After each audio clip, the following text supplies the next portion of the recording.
Y el comité de laringología, pues tiene este privilegio de comenzar con estos webinars. Así que muchas gracias, Elimar, muchas gracias, Joana, a todo el comité de laringología que nos han apoyado. Y bueno, bienvenido. La doctora Elvimar Carmona es otorrinolaringólogo del Estado Lara, especialista en laringología y además es docente de la cátedra de laringología de la UCLA. Bueno, gracias a la sociedad, gracias a la Junta, Juan Carlos, a Joana. En esta oportunidad, el Comité de Laringología, de la mano de la doctora Joana Segberman, ha querido iniciar sus actividades online de webinar con un tema que es muy cotidiano, ¿sí? Muy básico, muy común para el otorrinolaringólogo en general, pero sobre todo para las personas que trabajamos formalmente con la parte de laringología. Entonces, voy a compartir mi presentación. Bueno, entonces como comenzamos a conversar, más allá de lo evidente, vamos a conversar sobre esas herramientas esenciales para una fibroendoscopia laringea efectiva. ¿Cuáles son esos detalles que nosotros tenemos que tomar en consideración para realizar un estudio de provecho? Ya que tenemos probablemente algunos residentes conectados, escuchando esta conversación, vamos a recordar que una fibroendoscopia flexible laringe es un procedimiento médico que consiste en introducir un endoscopio flexible a través de las fosas nasales para visualizar la estructura interna de estas, además de la rinofaringe, faringe y la laringe. Como ustedes observan en la imagen, es una fibra flexible que se introduce por una de las fosas nasales y vamos a explorar toda la vía aérea superior. Es un procedimiento que se puede realizar en adultos y en niños, pero en niños es el método más apropiado y adecuado, ya que con endoscopio rígido, pues son pocos los niños, más que todo escolares, los que pudieran colaborar. En cambio, esta es la mejor vía de abordaje para explorar esa vía aérea superior del paciente pediátrico. Este es el equipo estrella de una endoscopia flexible laringea, que es un endoscopio flexible. Ahí les coloqué varios nombres porque lo conocen como fibroscopio flexible, nasofibroscopio, endoscopio flexible, nasofibrolaringoscopio. Todos son los mismos, simplemente es un endoscopio con fibra flexible, que es el que vamos a introducir por las fosas nasales para explorar la vía aérea superior. Este tipo de fibra, la variedad es en cuanto a los calibres, ¿sí? Hay el diámetro de la fibra. Eso es importante, ya que pues mientras más grueso es el diámetro, pues mucho más roce va a haber en las fosas nasales y más molestia va a presentar el paciente. Generalmente los diámetros más pequeños son, creo que 2.4, es el más chiquito 2.8, que es el que se utiliza en pediatría. E inclusive hay nasofibroscopio o endoscopio flexibles de diámetro de 4.2, que son los fibroscopios que tienen canal de trabajo. Entonces necesitan un diámetro, un calibre amplio para poder pasar la huellita con la cual se van a tomar las muestras para biopsia. Yo generalmente recomiendo el que va a adquirir un nasofibroscopio, adquirir un calibre que les pueda servir tanto para pediatría como para adultos. Particularmente, mis dos fibroscopios son 3.4 y yo he hecho estudios a niños de 20 días de nacido, ha sido el más chiquito. La fibra pasa, pues obviamente pegadita, pero pasa sin ninguna dificultad y me permite realizar un estudio sin mayor problema. Y por supuesto que al adulto una fibra de ese calibre pues le genera menos molestia de la que pudiera generarle uno de mayor calibre como 1.4, por ejemplo. En cuanto a la fibroendoscopia, es importante recordar que hay dos formas de hacerlo. Una es, como lo ven en la imagen del lado izquierdo, donde lo hacemos directamente, mirando, visualizando por el fibroscopio, y vamos introduciendo la fibra por la fosa nasal. Esto es un poquito incómodo porque a medida que vamos introduciendo la fosa y la fibra y avanzándola, pues nos vamos a acercar un poco más al paciente, ¿no? Vamos a estar más cerca del paciente. Y en esta era de estos virus, el COVID y todos sus acompañantes, pues como que no es muy buena opción para evaluar. Sin embargo, si no tenemos un sistema completo, pues podemos utilizar solamente el fibroscopio para hacer una evaluación. Y la otra forma es conectando este fibroscopio a un sistema de fuente de luz, cámara, un sistema de grabación y un monitor que nos pueda ampliar la imagen para nosotros visualizar mucho mejor. Además, el sistema de grabación va a permitir que quede ese video allí, el cual podemos evaluar posteriormente con más calma, a una menor velocidad, pausar ese video donde nos interese para evaluar mejor las estructuras, sobre todo en el caso de los niños. Los niños cuando estamos realizando una fibroendoscopia, pues obviamente lloran, patalean, gritan, y esa laringe particularmente y el velo del paladar está abre, cierra, entonces no nos permite visualizar completamente las estructuras en tiempo real. Por ejemplo, si queremos diagnosticar una estenosis subglótica en un niño que está llorando, abre y cierra esas cuerdas vocales muy rápido, pues no nos va a permitir evaluar esa subglotis completamente en ese momento. Mientras que si nosotros tenemos ese sistema de grabación, grabamos el video y posteriormente lo revisamos con mucha más calma. La fuente de luz, por supuesto, porque en toda esa cavidad necesitamos luz, mucha iluminación. Es necesaria una buena iluminación para tener un estudio de calidad.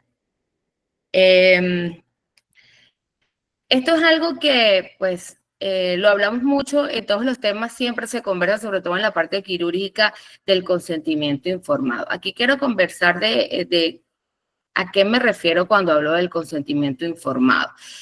En primer lugar, por supuesto, de que el paciente nos autorice a realizar el procedimiento, porque es un procedimiento sencillo, pero es invasivo, y el paciente debe aprobar que vamos a realizar ese procedimiento.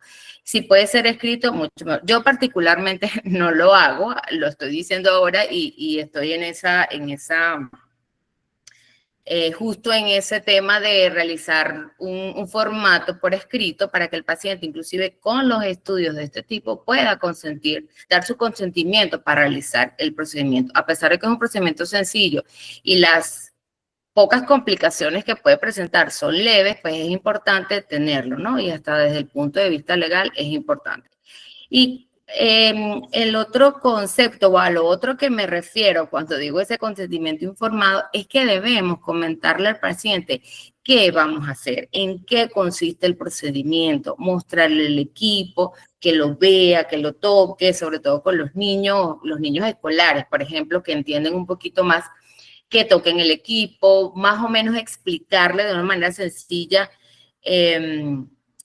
cómo funciona el equipo, aproximadamente cuánto dura el estudio, el procedimiento, cuáles son los síntomas que él va a presentar. Mire, señor, cuando la fibra está en la nariz, usted va a presentar esto. Cuando está en la garganta, lo va a sentir así. Cuando esté más abajo en la laringe, va a sentir esto. No se preocupe porque no va a pasar nada. Eso es importante que se lo comentemos al paciente.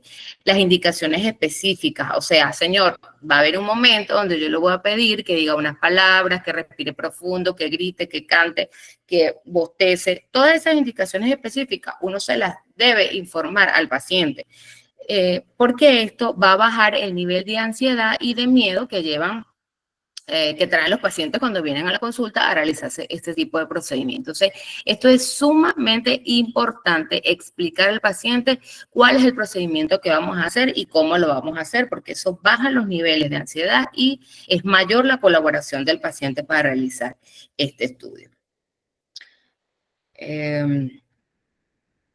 Ya voy. Disculpen un momentito aquí. Ok. Otro punto importante es la posición que debe tener el paciente y la que debe tener el examinador, ¿sí? En cuanto al paciente, generalmente para este tipo de procedimiento, tanto en el adulto como en el niño, es mucho más sencillo o mucho mejor la posición sentado, ¿sí? Que el paciente esté sentado, así como lo están viendo en las imágenes, se le indica al paciente que debe pegar todo lo que es la espalda, el dorso hacia la parte posterior de la silla donde se encuentra, debe bajar los hombros, por lo tanto, debe mantener los brazos extendidos sobre las piernas, porque esto permite descender los hombros y, por lo tanto, relajar el cuello y los músculos cervicales para así tener una mejor posición al momento de introducir la fibra y de evaluar toda la parte, sobre todo faringolaringia. En el caso de los niños, ustedes van a ver en la imagen que a los niños muy pequeños, pues los sentamos junto a los padres, primero sentamos al papá, el niño se sienta sobre el papá, pero también debe estar en esa posición sentado, mirando hacia nosotros, frente a nosotros. Siempre necesitamos un asistente para realizar este tipo de estudio que pueda sostenerle la cabeza no solamente al niño, sino al paciente adulto también, para que no la lleve hacia atrás, porque generalmente tienden a llevarla hacia atrás y se alejan de nosotros, entonces la fibra retrocede, o sea, sube. Y también debemos indicar al papá cómo debe colocar los brazos del niño. O sea, prácticamente el papá debe abrazar al niño en sus brazos y sus manos, sus piernas, meterlas sobre sus piernas y hacerle como le digo, no me gusta utilizar esa palabra, pero yo digo que el papá hágale una llave. La idea es inmovilizar al niño pequeño porque se va a mover y no vamos a poder realizar el estudio, aparte que lo podemos lesionar en la fosa nasal con la fibra, sobre todo si él intenta extraerla. Con respecto a la posición del examinador, pues nosotros podemos estar o sentados o parados, como lo ven en la imagen. Si es sentado, pues debemos estar al nivel que la fibra quede extendida y quede más o menos al nivel el brazo nuestro del hombro. El hombro y el brazo quedan a nivel de la cara del paciente. Esto nos va a permitir mantener la fibra, sobre todo en extensión, y eso cuida el equipo, porque son fibras que si las doblas mucho se dañan. Y por supuesto también nos ayuda a tener una mejor posición recta de la espalda y que durante el estudio nosotros no terminemos con un lumbago o una situación molesta en nuestra espalda. Cuando estamos parados, pues tratamos de tenerlo también. Ven que en la imagen que está en el centro, ven que mi brazo está flexionado y la mano está a nivel de mi hombro, y así queda el equipo, la fibra totalmente recta para no dañarse y para ir avanzándola sin mayor problema en la fosa nasal de paciente. Generalmente cuando estamos haciendo ese estudio nos centramos en observar el monitor, por supuesto, para ir viendo los hallazgos y ver por dónde estamos pasando, pero es importante de vez en cuando voltear a mirar al paciente, porque a veces el paciente, por la molestia que pueda sentir, puede presentar posiciones irregulares, o se baja de la silla, o se echa hacia atrás, o dobla la cabeza hacia un lado. Entonces nosotros vamos a observar en la hipofaringe o en la laringe asimetría o protrusiones que no son patológicas, sino que se deben a la posición que tiene el paciente. Entonces esto es importante también señalarlo. ¿Me escuchan? Hola. Escuchamos perfecto, está perfecto, Elvi. Sí, Está perfecto. ¿Sí? Ah, ok, perfecto, que la cosa está como lenta. Chévere, estoy hable y no sabía si me estaban escuchando. No, sí, te seguimos bueno, perfecto. continúo. El vasoconstrictor, ok, listo. El vasoconstrictor es algo que me preguntan frecuentemente, el uso de este o de anestésico tópico por vía oral. En cuanto al vasoconstrictor nasal, pues está indicado en aquellos pacientes que tienen, por ejemplo, hipertrofia de cornetes, que nos están obstruyendo un poquito la fosa nasal. La fibra pasa. Lo que hacemos es disminuir ese tamaño de los cornetes con el vasoconstrictor para generar menos roce y, por lo tanto, menos molestia. Sin embargo, yo particularmente no uso vasoconstrictor con los pacientes, ni con los adultos, ni con los niños, y no he tenido problemas, porque el tema no es el roce con el cornete, no tanto el roce con el cornete, sino el roce con la mucosa septal. Entonces, los cornetes son tejido blando, la fibra pasa, simplemente que si hay unos cornetes, pues obviamente muy hipertróficos que están contactando con el septum, pues hay que ayudarse un poquito con el vasoconstrictor para disminuir la molestia que pueda tener el paciente y por ende nos preste más colaboración para realizar el estudio. Ahora, con respecto al anestésico tópico por vía oral, pues tampoco la uso, ya que pues la fibra va por la nariz, se introduce por la nariz y va a pasar por detrás del velo del paladar, o sea, pasa por la orofaringe. Sin embargo, hay pacientes que a pesar de que uno le está haciendo una fibroendoscopía, los pacientes cuando sienten la fibra allí a nivel de la orofaringe, se les estimula el reflejo nauseoso y empiezan con las náuseas, entonces es complicado continuar un estudio de esa manera. Por lo tanto, pues ahí nosotros podemos usar un poquito de anestésico tópico para disminuir ese reflejo nauseoso. O en alguna circunstancia donde el paciente tenga un proceso inflamatorio y entonces tenga dolor en la faringe o dinofagia, entonces, bueno, uno le coloca. Tengo que acotar que los pacientes cuando tienen procesos virales que están activos al momento que vienen a hacerse el estudio o que acaban de pasar, no es muy adecuado hacer el estudio. ¿Por qué? Porque todavía hay mucha inflamación. Esa inflamación hace que cuando la fibra va pasando, sobre todo por lo que es la orofaringe y la hipofaringe, le genera una sensación de prurito al paciente y eso estimula el reflejo de la tos. Entonces empieza a toser, que le pica, que le duele, y si empieza a toser, pues obviamente no vamos a poder hacer ese estudio. Entonces, lo ideal es una recomendación en base a mi experiencia con mis pacientes, que cuando los pacientes llamen y quieran una cita para hacerse su estudio, si tiene un proceso viral o que tenga un proceso inflamatorio en lo que es la vía aérea superior, lo mejor es suspender ese estudio y dejarlo para, no sé, una semana después que el paciente ya haya mejorado su cuadro viral.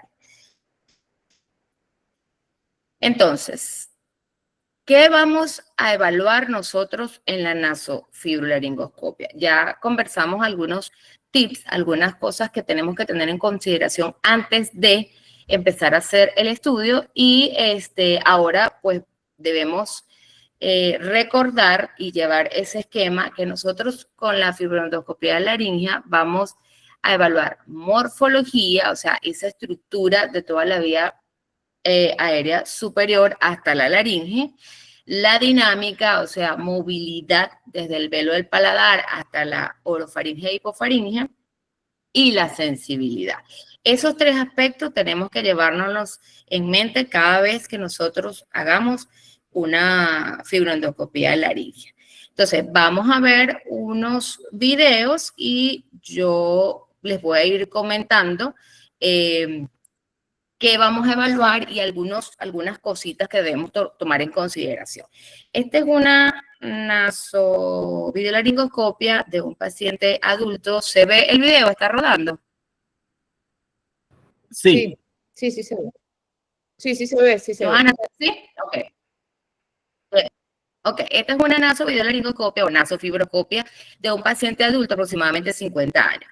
¿Qué generalmente debemos hacer? Debemos explorar las dos fosas nasales. ¿Por qué? Primero, para ver la permeabilidad, por donde la fosa nasal que esté más permeable, pues por ahí vamos a introducir la fibra para que le genere menos roce y menos molestia al paciente. Y lo otro es porque pues, debemos evaluar las dos fosas nasales, porque ha pasado que el paciente viene, por ejemplo, por una disfonía y le queremos hacer una nasofibroscopia y resulta que el paciente tiene una poliposis nasal. Entonces, debemos evaluar las dos fosas nasales para verificar la permeabilidad y decidir por dónde nos vamos a ir, por qué fosa vamos a introducir la fibra, y lo otro es para evaluar si no hay presencia de alguna otra patología que requiera también atención. Entonces, como les decía, nos asomamos por las dos fosas nasales, vamos a evaluar mucosa nasal, presencia características, si está congestiva, si está pálida, vamos a evaluar presencia de secreciones o moco y estructuralmente la forma del tabique, si hay desviaciones, si hay crestas, qué tan obstructivas son esas desviaciones que presenta el septum y las características también de los cornetes. Generalmente yo les recomiendo que se introduzcan la fibra y se coloquen en el vestíbulo nasal y de ahí hagan como un paneo hacia arriba y hacia abajo, porque eso le va a permitir una visión como que muy general de cada fosa para evaluar si hay algún hallazgo casual, algo que no estaba diagnosticado, ¿sí?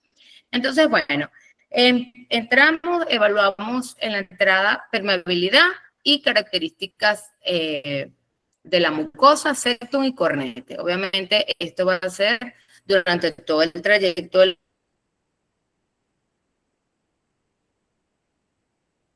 la fibra. Yo voy a ir adelantando un poquito estos videos.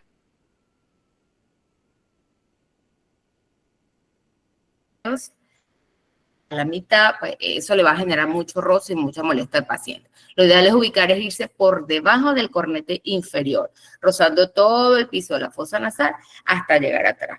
Cuando llegamos en la parte posterior, ya en las cuanas, ¿verdad? ¿Qué vamos a evaluar? Ahí le mandamos a decir al paciente alguna palabra, coco, cocosete, lo mandamos a tragar, lo mandamos a hablar para evaluar el movimiento, el cierre velofaríngeo del velo del paladar, ¿sí? Esto es importante, sobre todo en los casos de que estemos diagnosticando patologías neurológicas. Además del cierre velofaríngeo, pues obviamente vamos a evaluar toda la pared posterior de la rinofaringe. En el caso de los niños hay presencia de tejido adenoideo. Debemos también evaluar hacia los laterales el rodete tubárico y los orificios tubáricos, por lo menos verificar que no haya ninguna lesión allí. Y después de eso, pues entonces empezamos a descender hacia la orofaringe. Otra cosa importante que quería decirle, muchas veces los pacientes, sobre todo los adultos, cuando uno está introduciendo, cuando uno introduce la fibra y llega al final, ellos, por la molestia y la sensación que les causa la fibra en la fosa nasal, abren la boca y empiezan a respirar por la boca. Eso va a elevar el velo del paladar, hace el cierre y no permite el espacio para uno descender hacia la orofaringe. En ese momento es vital decirle al paciente que cierre la boca y respire por la nariz para que ese paladar vuelva a descender y vuelva a abrirse el espacio y podamos seguir avanzando la fibra. Entonces, bueno, acá vamos descendiendo, que vamos a ver la úvula. Vamos a ver toda la movilidad, toda la dinámica de todas esas estructuras, de la lengua, de la úvula. Cuando el paciente trague, pues vamos a ver cómo se oscurece, por supuesto, la fibra, no vemos nada. Eso quiere decir que en ese momento el paciente está tragando. Y debemos decirle, siempre es importante decirle al paciente en todo momento estar hablándole, estar conversándole, mira, ahora voy a pasar por acá, respire, cierre la boca, vayan guiándolo para que el paciente se sienta tranquilo y sepa lo que va a hacer. Cuando llegamos ya a nivel de la base de la lengua, pues bueno, ¿qué vamos a evaluar? Vamos a evaluar alguna alteración que haya en la base de la lengua, el tamaño de las amígdalas linguales, si están contactando con la cara lingual de la epiglotis, las valéculas, si están libres, si hay lesiones o si hay acúmulo de secreción en las valéculas, porque eso también es importante, sobre todo cuando estamos hablando de las alteraciones de la deglución. En este caso, hay pacientes que tienen la región posterior de la lengua muy prominente y contacta básicamente con la cara lingual. Entonces, le podemos decir al paciente que abra la boca y saque la lengua para poder observar mejor las valéculas y ver si hay algún tipo de lesión. Entonces, ven cómo ahí se ve la fibra, tenemos que movernos hacia los laterales y ahí encontramos a la reina de este procedimiento, la laringe. ¿Qué vamos a evaluar acá? Primero, estructuralmente, ver características de, por supuesto, la epiglotis, cuerdas vocales, repliegues vocales, bandas ventriculares, aritenoides, si hay alguna alteración en la parte estructural de la endolaringe. Y, por supuesto, también debemos visualizar los senos piriformes, si hay alguna lesión allí, si hay alguna protusión, algún abultamiento, algún tipo de lesión, o si hay acúmulo de secreción también, que eso nos habla de alguna alteración de la deglución. Como les dije, pues identificar cualquier alteración de la estructura laringea en cuanto a características, color, tamaño, aumentos de volumen, lesiones exofísticas, en cualquier zona de la endolaringe. Y en la parte dinámica tenemos que evaluar la movilidad. Primero el paciente respirando, debe mantener las cuerdas vocales abiertas, eso nos va a permitir evaluar la subglotis. Y en los niños les comentaba que es un poco difícil, ya prácticamente lo evaluamos mucho mejor ya con el video, porque como están llorando, abren y cierran muy rápido y a veces no nos permite evaluar la subglótica. En este punto quiero decirles que cuando nosotros llegamos a la base, al epiglotis, con un nasofibroscopio, es importante que si el paciente hasta ese momento está colaborando, está tranquilo, está respirando, ese es el momento donde deberíamos aprovechar para descender la fibra lo más que podamos hasta las cuerdas, hasta los repliegues vocales, para aprovechar que está relajado, que está respirando y visualizar de cerca los repliegues vocales. Quedarse arriba en la epiglotis con una nasofibroscopia no nos da una buena visualización de la estructura o de la microestructura del repliegue vocal. A veces hay lesiones que son muy pequeñas, difícil de ver, sobre todo con un nasofibroscopio, que la calidad de la imagen no es tan buena y tan bonita como hacerlo con un endoscopio rígido. Entonces necesitamos bajar, necesitamos acercarnos lo más que podamos a las cuerdas vocales. Entonces, en vez de esperar que el paciente tosa, no, de una vez llega el epiglotis, bajen, si el paciente está relajado, está respirando, aprovechen ese momento para bajar y evaluar bien las cuerdas vocales y por supuesto la subglotis. Después suben y le empiezan a decir al paciente, bueno, que tosa, que diga I, que diga O, todas las técnicas que tenemos para evaluar movimiento de los repliegues vocales, ¿sí? Entonces, como vengo repitiendo desde que estamos desde la fosa nasal hasta este punto de la laringe, es importante que el paciente esté tranquilo, relajado. Es importante que no haya roce de las estructuras, sobre todo a nivel laringio. Solamente vamos a tocar la mucosa endolaringea cuando queramos evaluar la sensibilidad. Si queremos ver esa respuesta de la laringe, entonces debemos rozar la mucosa del aritenoides, del vestíbulo laringio, para ver esa respuesta de cierre o inclusive de tos que el paciente debe presentar como respuesta a ese roce. Entonces, vamos a ver otro video. Este es de un paciente adolescente.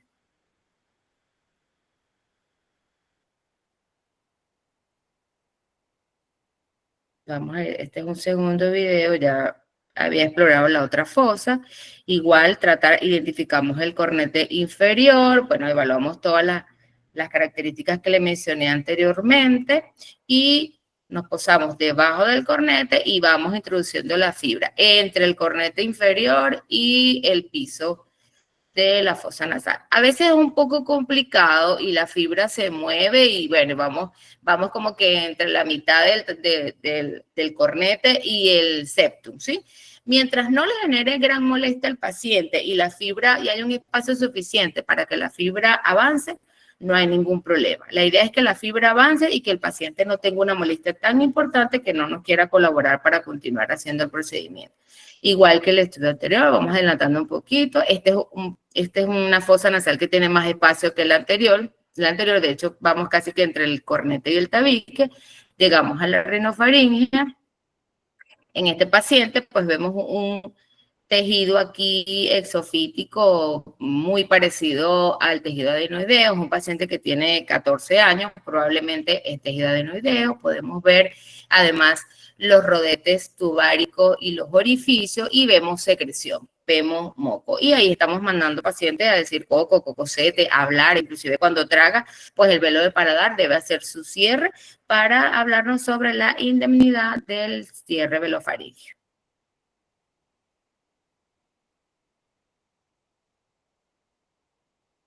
Acá vamos bajando. Vemos las amígdalas linguales, algo grandes, pero no lo suficiente, no tan hipertróficas como para contactar con la cara laringea del epiglotis. Vemos mocos, un paciente que había pasado, lo que les decía, un paciente que había pasado recientemente por un proceso viral. Y solamente sentir la presencia de la fibra allí, inmediatamente era como que tenía prurito y lo hacía tragar constantemente. De hecho, no pude bajar completamente porque el paciente no me lo permitía. ¿Ves cómo traga? Traga mucho. Entonces, eso es un estudio que ya yo estoy viendo las cuerdas vocales acá, veo que se están moviendo, se están movilizando, están haciendo la fonación, no hay alteraciones en la movilidad, pero no estoy evaluando de cerca los repliegues vocales. Por lo tanto, no puedo evaluar, por ejemplo, lesiones benignas como unos nódulos o inclusive un quiste, porque estoy muy arriba. La idea es acercarse lo más que uno pueda a las cuerdas vocales. Este paciente estaba terminando de pasar un proceso viral, por lo tanto había mucha irritación, tragaba mucho, había mucha secreción que también empañaba la fibra, entonces no nos permitía un estudio completamente perfecto, pues, para hacer una evaluación completa y concreta de lo que el paciente tenía. Ahora vamos a ver un video, ya vamos a terminar. Este sí, omití la parte nasal, estamos viendo desde la laringe. Este es un niño, un lactante mayor, un niño de 2 años, con disfonía, y bueno, ya ustedes ven la diferencia, el niño está llorando constantemente, bueno, ahí estaba respirando. En el caso de los niños, como esa laringe está muy alta, está más alta que la de los adultos, ahí fácilmente, sin tener que descender mucho, nosotros logramos observar lo suficiente. De hecho, si pueden observar, este niño tiene unos esbozos nodulares, lo enviaron por disfonía, pero lo que quería era que viera ese movimiento, porque el niño está llorando constantemente. Claro, hay que aprovechar cuando llora, que une los repliegues vocales, ahí podemos evaluar, y cuando abre, que respira, es que podemos observar la subglotis. En este caso, un niño de 2 años, pues respiraba lo suficiente como para yo poder observar que en la subglotis no había nada. Pero hay niños de verdad que abren y cierran tan rápido que tú no puedes evaluar completamente, sobre todo la subglotis, para descartar, por ejemplo, una estenosis subglótica u otra patología allí. Sin embargo, con los niños uno puede llegar a la base de la lengua, y si a ese nivel te permite ver como los repliegues vocales, la subglotis y la epiglotis, pues no necesitas descender mucho. Si lo puedes hacer, excelente, pero si desde ahí puedes hacer un diagnóstico, buenísimo.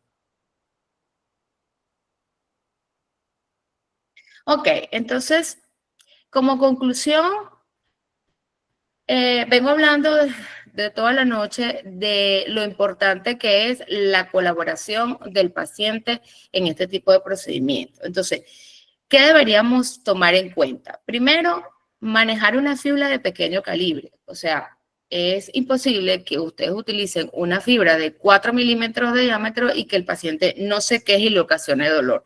Entonces, eso va a entorpecer la realización del procedimiento. Entonces, tratar en lo posible de tener una fibra, primero, que nos permita hacer estudios en niños y en adultos. Y lo otro es que en el adulto, pues obviamente, si es una fibra de un calibre pequeño, la molestia va a ser mínima y nos va a colaborar mucho más. La visualización preferiblemente debe ser con un sistema que tenga cámara y grabación y, por supuesto, un monitor. El monitor nos va a permitir ampliar esa imagen para nosotros visualizar a perfección los hallazgos que estamos encontrando, y la grabación nos va a permitir tener ese video que vamos a revisar posteriormente con más calma, como en el caso de los niños, a una velocidad menor, parar justo en el momento donde esas repliegues vocales abrieron y pudimos ver la patología. Entonces, eso nos va a permitir la grabación. Lo otro importante es informar al paciente sobre el procedimiento. Ya lo conversamos bastante. Esto va a permitir que disminuya la ansiedad y el miedo que el paciente lleva a realizarse un procedimiento que es invasivo. La anestesia tópica oral y vasoconstrictor solamente si es necesario. Realmente, en mi experiencia, pues son contadas las veces que lo he utilizado y no he tenido mayor problema para realizar los estudios. Es necesario disponer de un ayudante o asistente que nos permita ayudarnos a mantener la posición que debe tener el paciente, sobre todo en el caso de los niños, y además nos puede apoyar en ese tema de cuando necesitamos aumentar la intensidad de la luz o disminuirla, o mejorar el foco. O sea, todos esos detalles técnicos que nosotros no podemos hacer porque tenemos las manos ocupadas con el equipo. Deslizar la fibra con suavidad y evitar el roce de las estructuras es clave. No es que van a durar 3 días haciendo una naso, pero sí hacerlo con a una velocidad que no sea ni tampoco lento ni tampoco muy rápido, que ya me voy porque tengo que buscar al niño al colegio. No, hay que tomarse el tiempo, hay que ser delicado, hay que deslizar esa fibra con suavidad y evitar el roce de las estructuras, o sea, dentro de lo que se pueda. Porque el roce de las estructuras es lo que generalmente genera las molestias y acciona todos los reflejos que tenemos en la nariz y en la oro e hipofaringe. Y definitivamente armarse de paciencia. Hay que tener mucha paciencia para realizar estos procedimientos. Hay que tener empatía y ponerse en el zapato del paciente.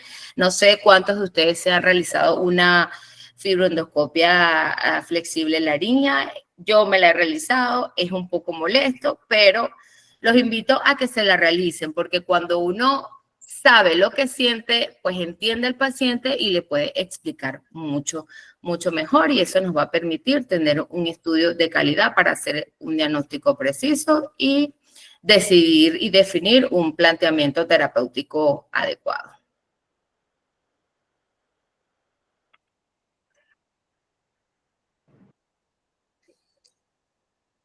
Elvi. Muy Hola. bueno.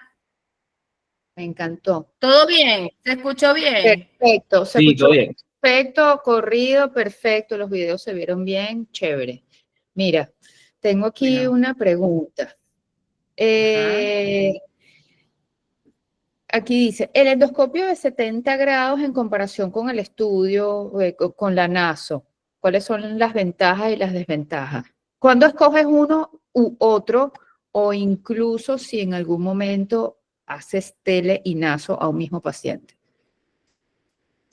Bueno, mira, pues eso va a depender en primer lugar de cuál es el motivo de realizar el procedimiento, ¿sí? Porque, por ejemplo, yo he visto pacientes que quieren hacer una nasofibroscopia para ver rinofaringe, para detectar alguna lesión en rinofaringe o un poco más abajo, ¿no? Pero si se trata de pacientes laringeos, o sea, de pacientes que quieres descartar patología laringea, definitivamente yo prefiero el de 70 grados. ¿Por qué? Porque la calidad de la imagen es diferente, es totalmente diferente. O sea, las fibras flexibles son fibras que transmiten la imagen, mientras que esto es un sistema técnico diferente. Y la visualización, o sea, la nitidez de la imagen, la calidad, es totalmente diferente. En el caso de los niños, por supuesto que tienes que hacer la nasofibro, porque son pocos los niños que te van a colaborar para hacer una laringoscopía con uno de 70 grados, con un endoscopio rígido. Solamente los escolares. Yo he tenido pacientes escolares de 8 años, 9 años que han colaborado y se les puede hacer con un endoscopio rígido. Además que la laringe todavía está bastante alta, entonces fácilmente tú colocas el endoscopio y puedes ver la laringe sin problema. Pero en los niños generalmente se prefiere el nasofibro. Otra situación donde prefiero el nasofibro, a pesar de que ya hablamos de que el endoscopio rígido de 70 tiene mejor calidad de imagen, son las patologías neurológicas. Por supuesto, si yo le estoy sospechando, si me están enviando un paciente donde yo estoy sospechando que hay un problema de parálisis de una de los repliegues bucales o algo así, yo prefiero hacer una nasofibro, por lo menos entrada. ¿Por qué? Porque con el endoscopio rígido, o sea, es incómodo tener la boca abierta, con la lengua afuera, que no puedes respirar. Entonces, eso genera mucha incomodidad y posiciones y contracturas musculares cervicales que a veces no es que vas a tener una parálisis simulada por una asimetría, por mala posición del paciente, pero sí no puedes evaluar completamente la laringe, o sea, no puedes tener con certeza la parte de la movilidad si lo haces con un endoscopio rígido por la incomodidad del estudio. Pero si es una disfonía simple, prefiero el de 70 grados, a menos que sea un nasofibroscopio con chip en la punta. Eso es otra cosa. Claro. Mira, y nos habías comentado al principio que tú tienes 2 videofibros. Yo no sé si son ¿Cuál es la diferencia entre uno y otro? ¿Solamente el diámetro o tienen alguna otra diferencia? No, es que tengo dos porque tengo dos. Los dos son fibroendoscopios y los dos son de 3.4. Y a mí me ha funcionado ese calibre excelente, porque a los adultos pues no les genera tanta molestia y a los niños te digo que el más pequeño ha sido de 20 días de nacido. Por supuesto, hay bebés que son muy chiquiticos, por ejemplo, un niño prematuro, probablemente sus fosas nasales van a ser muy pequeñitas, entonces quizás esa fibra probablemente no me ha tocado, pero probablemente no sea la más adecuada. La premisa para mí es que si la fibra pasa en un bebé, o sea, va a pasar pegadita porque esas fosas nasales son pequeñas, pero si la fibra se desliza sin ningún problema, tú puedes hacer el estudio. Ahora, si tú introduces una fibra de 3.4 a un bebé prematuro y sientes que la fibra está como que se quedó obstruida y no pasa, no hagas el esfuerzo porque más bien puedes lesionar un cornete, la mucosa, entonces haces una cinequia y lo que haces es ocasionar otro daño asociado. Entonces, en ese aspecto, pues bueno, sí, tendría que hacerse con una fibra un poco más delgada, pues, pero para mí 3.4 ha sido genial, de verdad que sí.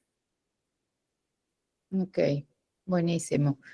Quisiéramos saber si alguien más tiene alguna otra pregunta.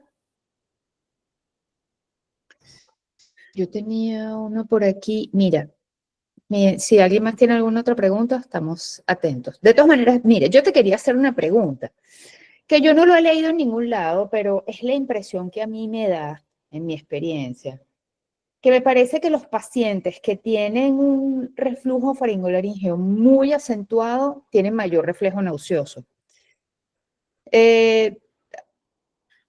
Sí, eso entra dentro de lo que expliqué con los pacientes que tienen un proceso viral activo o acaban de pasar por un proceso, sí, porque es el proceso inflamatorio que tienen en ese momento que hace que con el roce, o sea, el solo sentir la fibra allí ya le genera reflejo nauseoso, si estás más abajo le genera el reflejo tusígeno, entonces el paciente empieza a toser, a tragar, a toser, a tragar y obviamente ahí no vas a ver nada. Entonces yo con esos pacientes prefiero suspender el estudio, pues indicarle tratamiento inclusive, si se lo tengo que indicar y pues nuevamente recitar al paciente unos 7, 10 días después que haya mejorado todo ese proceso, porque de verdad que es imposible.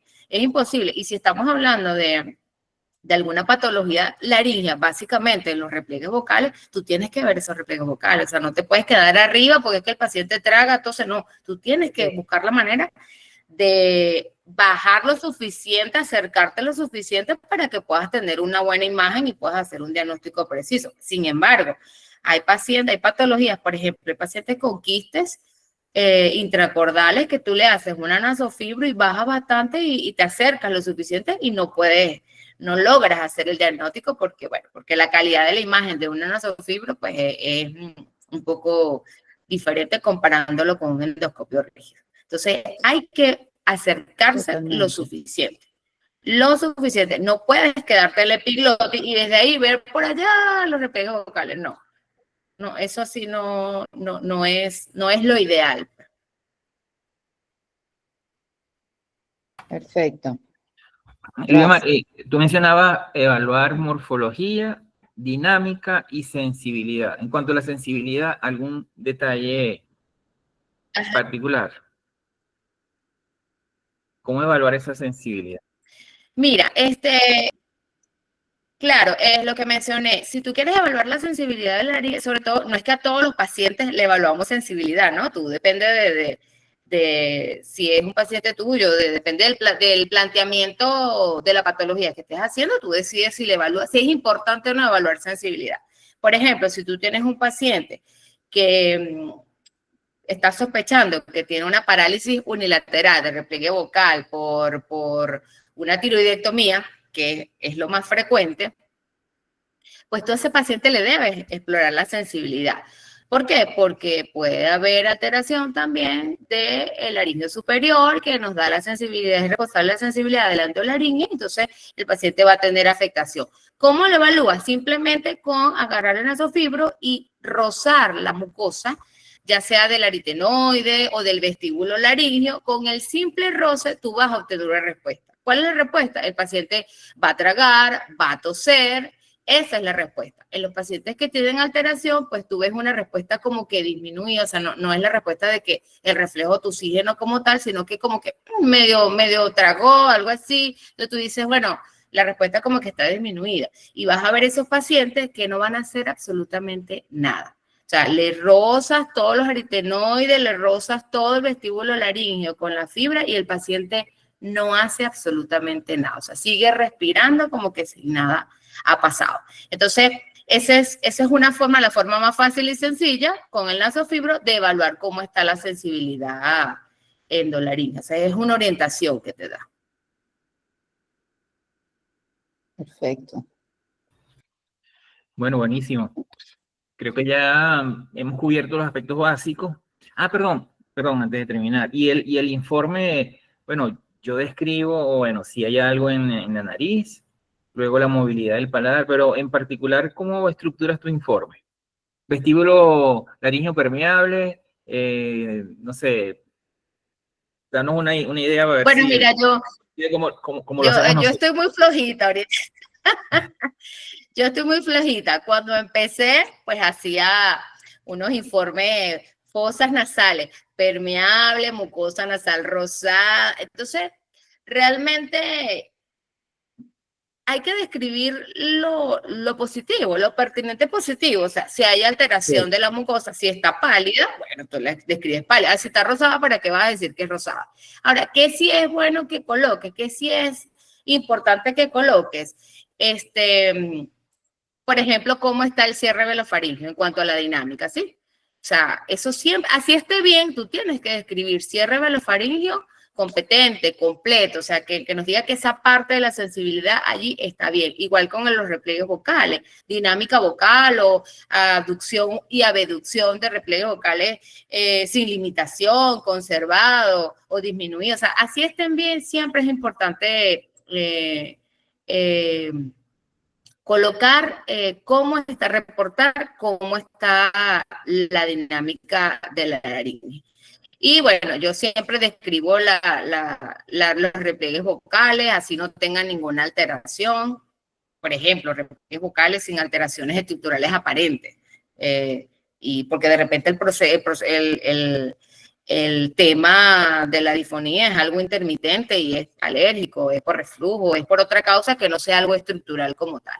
Pero yo me he limitado a reportar lo pertinente positivo. Ya no hago esos informes tan extensos. Chévere. Bueno, gracias a todos por acompañarnos. El próximo lunes, el Comité de ORL Pediátrico tendrá pues, la oportunidad de también abordar un tema en relación a cirugía endoscópica de senos paranasales en niños por el doctor Osvaldo Enríquez Hijo. Y seguidamente también ORL Pediátrico abordará otro tema. El comité de ORL Pediátrico está on fire.